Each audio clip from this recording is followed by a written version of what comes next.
I vaguely remember that when I came to Chengdu 5 years ago, the radio station was still discussing who would be China's new first-tier city.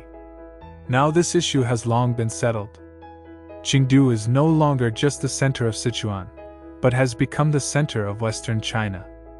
I returned here with curiosity, longing, and desire to see what happened here.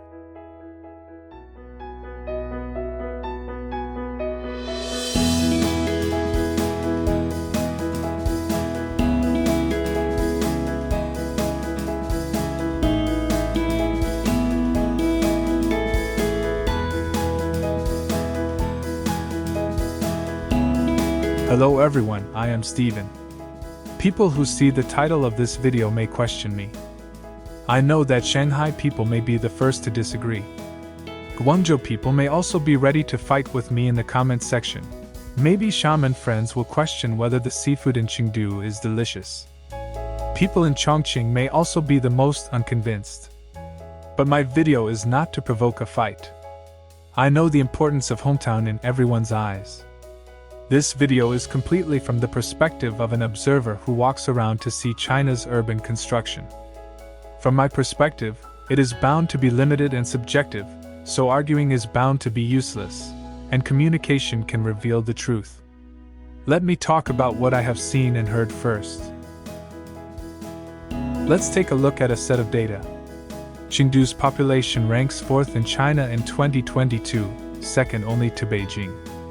In September 2023, Chengdu's car ownership exceeded 6 million, ranking first in China. Chengdu's GDP growth ranked second in the country in the first quarter of 2023, second only to Shenzhen. What are the happiest cities in China and the most attractive cities for foreign talents? I won't list them one by one. I don't like to talk about data.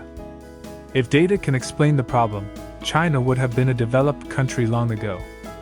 And my column is mainly to take you to the scene to see why Chinese people say that young people should not go to Chengdu. Chengdu's comfort is almost world famous, but in essence, what Chengdu has, other cities also have. But why is Chengdu the most famous?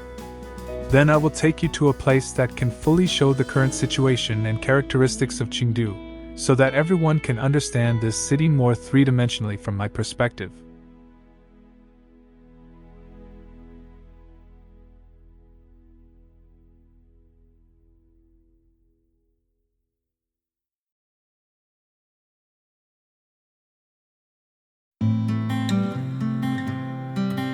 This is Wangping Street, a popular street in Chengdu. Now it is mainly for nightlife and small shops. It is less than 1 kilometer away from Tauli, the most prosperous street in Chengdu. Can you imagine that it was a dung street before when you see its current appearance? I won't go into details about this history. Those who are interested can learn about it by themselves. Many people who come to Chengdu for tourism should have been here. I never thought that in such a core area of Chengdu, the price of homestay in the off-season is less than 200 renminbi. This price is definitely unimaginable in Beijing and Shanghai. I live in an apartment building on the street, and I can enjoy all kinds of night market food when I go downstairs. At 11 o'clock in the evening, it seems that people on Wangping Street are basically not sleepy. Young people have just started their time. The small shops on the street are open until late at night. People sit casually on the roadside stalls. Various fruit stalls and snack stalls can be seen everywhere. Such comfort should be very common in a small city in China. But isn't this a quasi-first-tier city, or a core area? I think Chengdu people must be inseparable from this kind of life. Including urban management, if there are no hawkers and night markets, there is no need to talk about the appearance of the city. In Chengdu, I think you can enjoy the convenience of a big city, and you can also enjoy the free and relaxed food and shopping experience like a small city. To put it bluntly, Chinese cities belong to their citizens only at night. Tired of walking, I ordered a bowl of minced meat noodles in a noodle shop for 10 yuan, and went back to sleep after eating comfortably.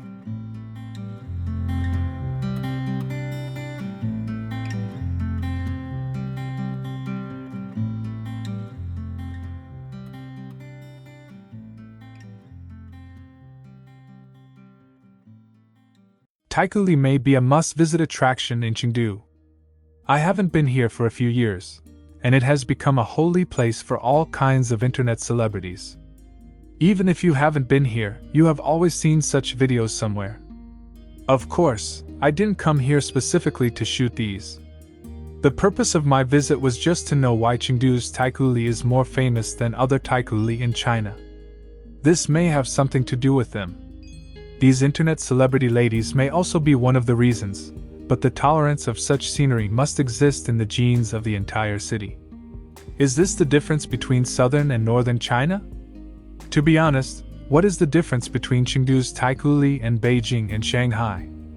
There are all the big brands, and the catering and shopping are also very good.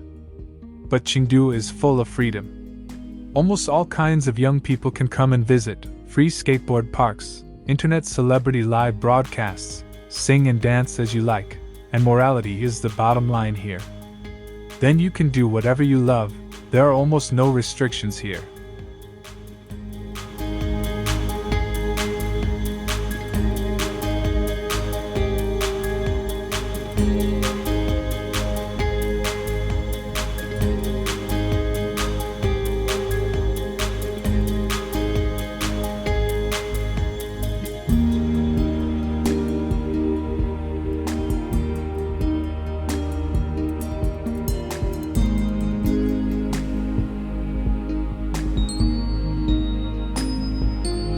Of course, the tolerance here caught me off guard.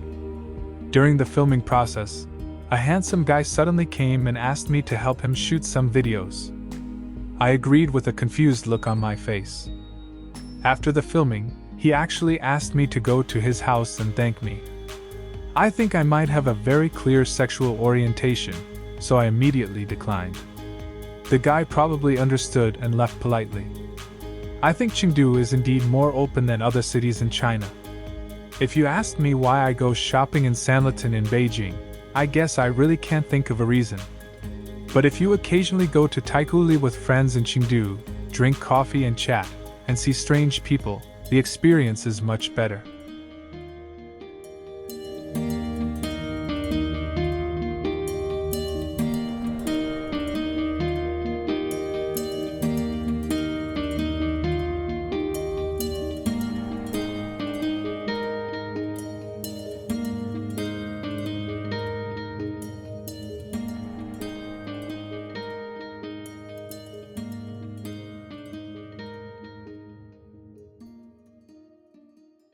If I hadn't looked it up online, I wouldn't have known that the number of coffee shops in Chengdu is second only to Beijing, Shanghai, Guangzhou, and Shenzhen. The number of independent coffee shops in Chengdu ranks second in China. The next day, I spent the most pleasant evening in a friend's coffee shop. This is a coffee shop in the most ordinary alley in Xingyang district. Here, almost all my imaginations of coffee shops are filled. It is next to the old street, and the street you are most familiar with is outside the window. It is quiet and not crowded. If there is no one to chat, just chat with the boss for a few words. If you don't want to chat, you can just sit and stare blankly. We drank coffee and talked happily. By the way, we had the most local Sichuan cuisine. It was delicious, affordable, and spicy, but a little oily. We ordered a beer and chatted until late at night. I think not only the young people don't want to leave when they come, but I, a middle-aged man at this time, don't want to leave either. Just like the mood of having breakfast slowly and leisurely with a bunch of elderly people reading newspapers in a coffee shop playing jazz music in the shopping street in Osaka many years ago, this is life. Where does the warmth of a city come from? I think it's not how much money you make, how big a house you live in, or how good a car you drive, but when I want quiet time the most, there is a familiar place and some familiar people with whom I can drink and chat. Next, I would like to introduce the most important place in Chengdu, People's Park. Among all the People's Parks in China, the People's Park in Chengdu is probably the most famous. It is definitely not because of how big it is or how many beautiful views it has. Let's first see what this American said. Dongmen. Not only is this the perfect place to experience Chengdu's laid-back lifestyle, but it's the main reason I moved to this city. In St. Pete, Florida, where I'm from, parks are just a glorified patch of dirt. And while there are some pretty parks in America, they're really just places where you stop by for an hour, get some fresh air, and then carry on with the rest of your day. On the contrary, the People's Park is the kind of park where you can spend the entire day. So I'm gonna spend dawn till dusk capturing the essence of a Chinese park. This guy stayed here for a day, and even I, a Chinese, think it is a good place, not to mention the beautiful mountains, beautiful waters and loneliness of foreign countries. Singing, dancing, boating, etc. are definitely available, and drinking tea, eating, mahjong, and ear cleaning are indispensable. Drinking tea in People's Park is almost a part of the life of old Chengdu people. Although it is located in the city center, the price is absolutely affordable. Look at the flow of people. I think it will be crowded in during the peak season. To be honest, I envy the elderly in China. No matter how hard their lives were in the past, they have caught up with the best years when they are old.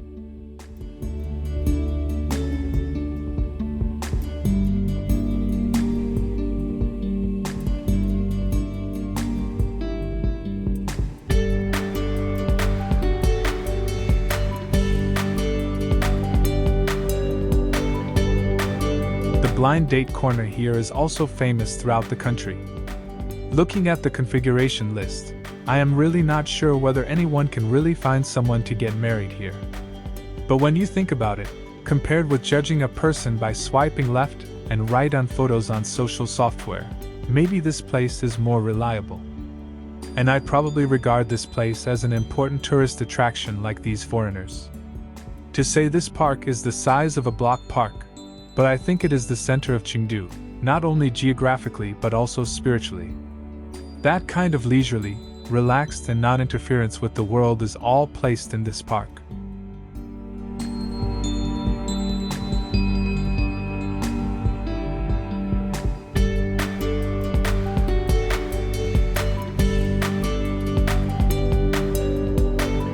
Julian Bridge Bar Street is also a must-visit spot in Chengdu.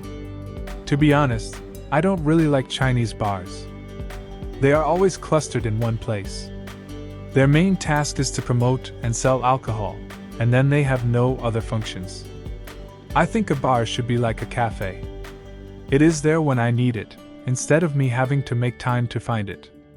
I never go to Sanlitun in Beijing, and now there are no bars there, and no one goes there. Julian Bridge is the kind of bar street I don't like. It looks very lively, but it is actually empty and boring. If you don't drink, just sit on the side of the road and listen to songs, which can also dilute the fatigue of the day.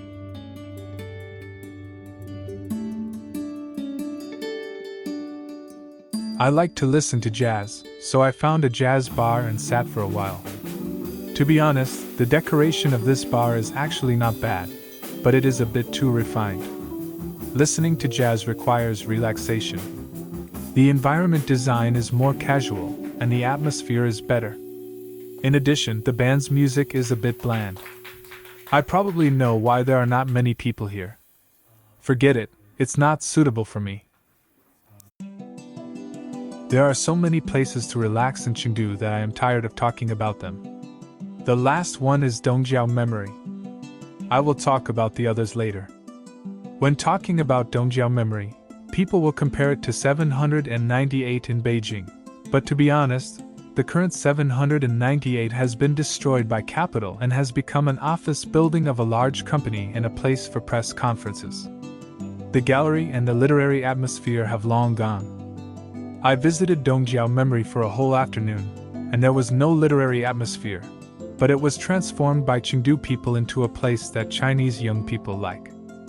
Although they are all old factories, these old buildings in Dongjiao Memory have created various styles of scenery. European and modern. The elderly go to People's Park to drink tea, and the young people come here to drink coffee. As for why Chengdu is so comfortable, I think the above places are representative. Next, I will look at other aspects of Chengdu to see if there are any good places that I think are good.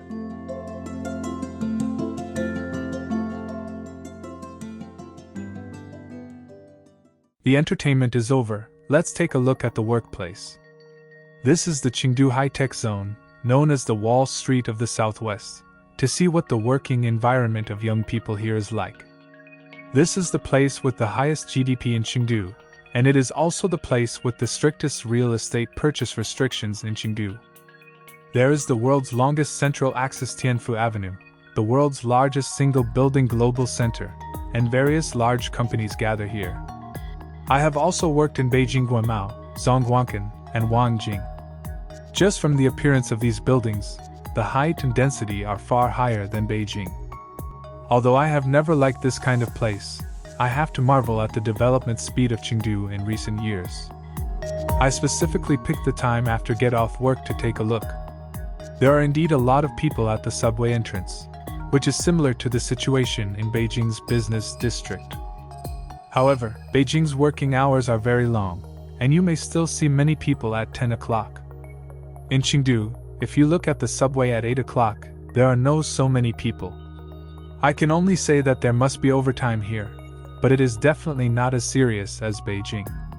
I think Chengdu people care more about life, while Beijing people care more about work. This is probably why many young people come to Chengdu. Young people also need to have a life.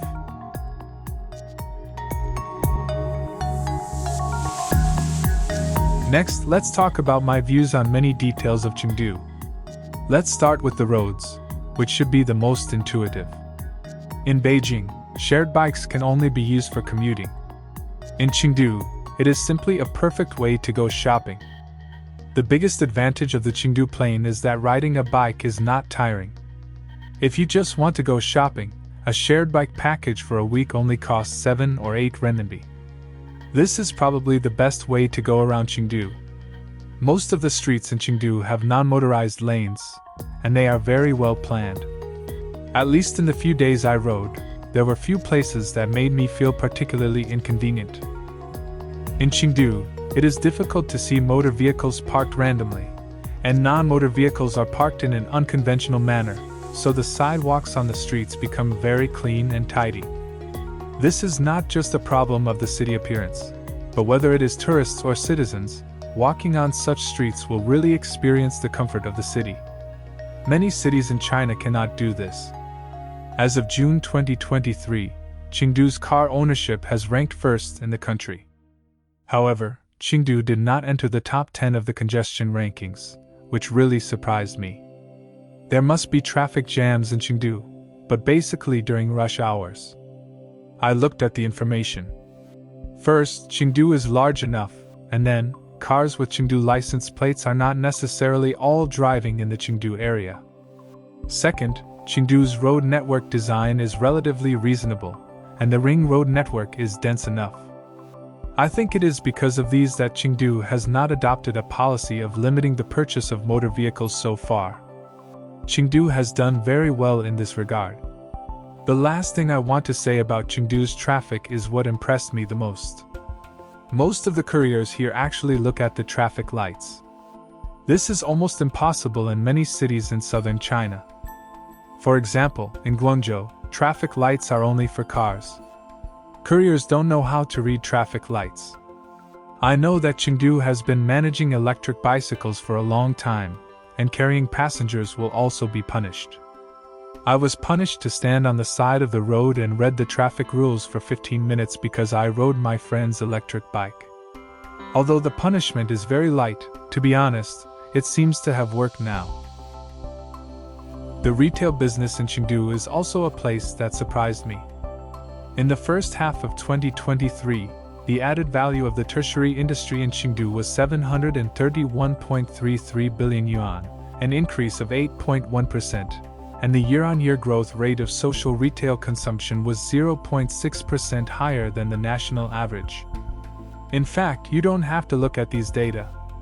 Walking on the streets of Chengdu, whether it is day or night, the street shops all over the city prove that the tertiary industry is very developed. No matter where you live, you can always buy something downstairs: convenience stores, snack bars, clothing stores, cafes, and countless night economies, plus the small vendors at night that I mentioned above. Let me give you the simplest example. When you get up in the morning, you can buy a pretty hearty breakfast within a few dozen meters downstairs.